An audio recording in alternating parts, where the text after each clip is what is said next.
ওঙ্কার বাংলার সঙ্গে রয়েছে আমি শিল্পাই। মুহূর্তের খবর হলো, রত্ন আমদানি রপ্তানির মাধ্যমে বিদেশে টাকা পাচারের অভিযোগ। পশ্চিমবঙ্গ থেকে গুজরাট 6টি জায়গায় একযোগে ম্যারাথন তল্লাশি। সল্ট থেকে ব্যবসায়ীর বাড়িতে হানা ইডি আধিকারিকদের। মধ্য কলকাতার কিরণ শঙ্কর রোডে ব্যবসায়ীর অফিসেও অভিযান। কাদের অ্যাকাউন্টে লেনদেন, পিছনে প্রভাবশালী যোগ আছে কিনা তল্লাশি চালাচ্ছে ইডি। দুর্যোগ বিধ্বস্ত উত্তরবঙ্গ পরিদর্শন সেরে কলকাতায় ফিরলেন মুখ্যমন্ত্রী।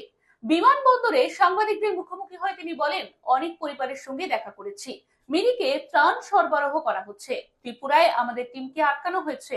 ত্রিপুরায় আমাদের দলীয় অফিসও ভাঙচুর করা হয়েছে। গণতন্ত্রের বড় বড় কথা বলে বিজেপি।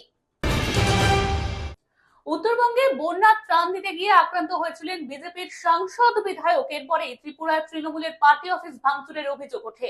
এই প্রসঙ্গে ত্রিপুরার মুখ্যমন্ত্রী মানিক সাহা বলেন, রাজনীতির মতো রাজনীতি করুন, এই ধরনের রাজনীতি উচিত নয়। এরকমই আরো অন্যান্য খবরের আপডেটের জন্য অবশ্যই চোখ রাখুন ওঙ্কার বাংলা ডিজিটালে।